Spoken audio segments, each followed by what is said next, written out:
Welcome to the 260th Commencement of the University of Pennsylvania.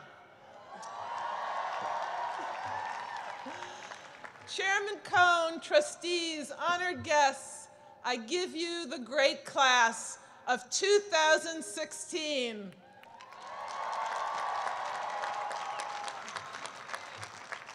Graduates, during your time at Penn, you have learned so much and you have grown so much. Not only that, you've been able to capture it all on Instagram to share with your friends. And what an education that has been. Just think of what you've gained. You have friends who can't eat a bite of food without sending a picture to you for your approval. Plus, you have friends who believe that the greatest single invention in human history is the hashtag. Hashtag not.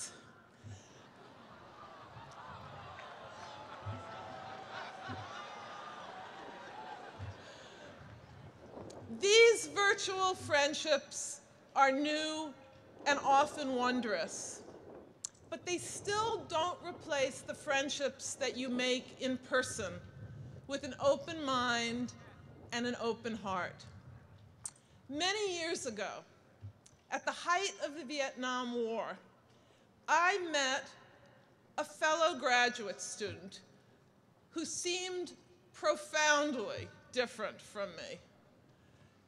We crossed each other's paths. He had trained to be an Air Force fighter pilot. I had demonstrated peacefully against the Vietnam War. He was Catholic, I'm Jewish. His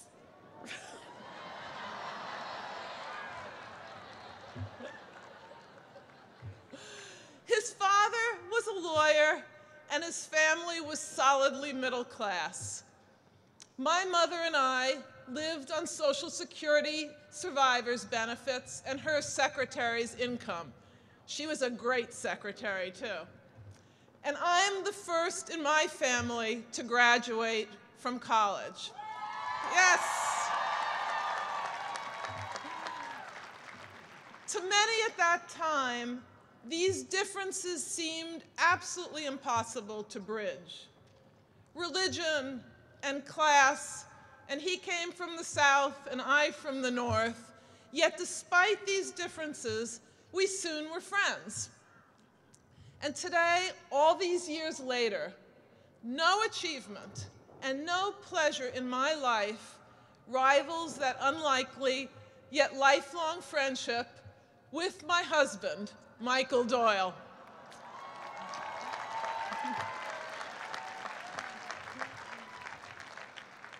I am a political philosopher and political scientist by training.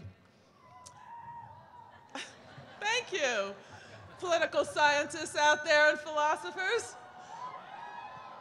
We're in the midst of a national election that's so vicious that it's been described by some as the Game of Thrones. But friends, this is real, and thank goodness it's without swords. So why talk about friendship at a time like this? Because in times of stress and conflict, the gifts of friendship matter most of all, in our own lives and the life of our society. Friendships, think about it, they're unique in human relations. They come into being without formal structures or explicit rules. Family, marriage, work and employment, these relationships are defined in part by legal rights and obligations. But friendships are unbounded. They have no restrictions, no formal qualifications, and no limits. They can spring up in the most unlooked for places and cross the most unlikely boundaries. And when they do, they lead in surprising directions, and they achieve unlooked for results. When movie star Marilyn Monroe was studying voice her singing coach advised her to buy a recording of a little-known jazz vocalist and listen to the album 100 times. Marilyn did, and she gained a profound appreciation for the singer's artistry. Monroe later had the opportunity to befriend the singer, who traveled the country singing at small jazz clubs. Her name was Ella Fitzgerald.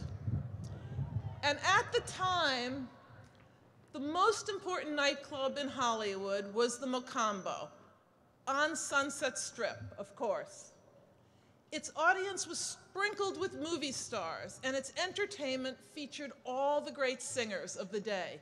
But it refused to feature Ella Fitzgerald because she was not well known, but more to the point, because she was African American. So Marilyn Monroe, then one of the most sought-after stars in show business, called up the club's owner, and she made him an offer. If he would book Ella, she would reserve a front row table every night of Ella's performance. The owner, no fool, agreed. And years later, Ella would recall, Marilyn was there, front table, every night. The press went overboard, and after that, I never had to play a small jazz club again. Friendships open hearts, and friendships change minds, not only for each other, but for all of us. Like Ella and Marilyn, friends who cross divides advance the well-being of our society. We are at our best when we embrace these special friendships that cross religions, races, all kinds of identities and ideologies.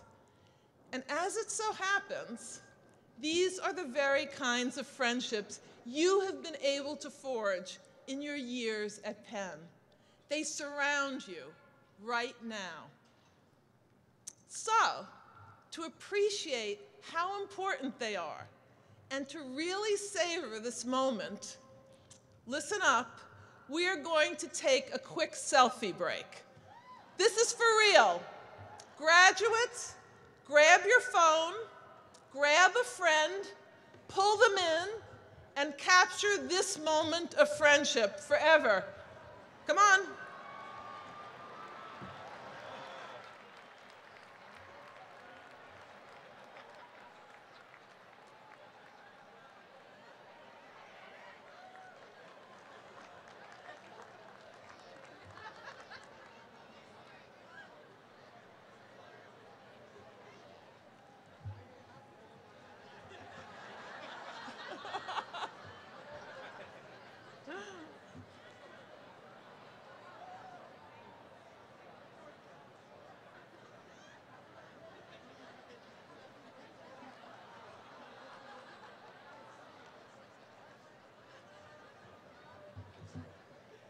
Okay. I would give you my hashtag, but I don't have it. Terrific. Someday you will thank me for that. These friendships we cherish across divides are at the heart of the Penn ethos. From your countless student clubs, your community outreach, your studies abroad, and from the world that coursed with you every day on Locust Walk, you have generated passionate intercultural connections and friendships. That is the meaning of the image you just snapped. It will become, in the years ahead, more important than ever. And not just for you, but for all of us, all of society.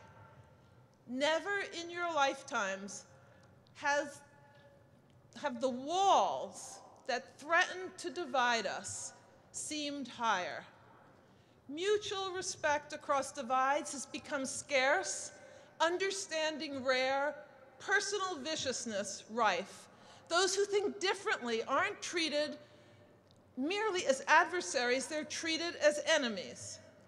But as you know so well, from your experience here, it need not and it should not be that way.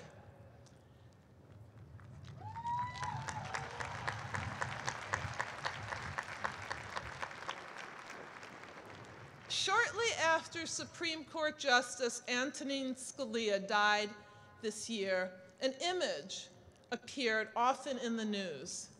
It was a photograph of Justice Scalia riding atop an elephant in India, smiling and waving. Behind him, on the very same elephant, was Supreme Court Justice Ruth Bader Ginsburg, also smiling and waving. But how could this be? Everyone knew that the two were adversaries on the court, about as ideologically far apart as two Supreme Court justices could possibly be. In fact, though, they shared a friendship, along with trust and respect across a great political divide.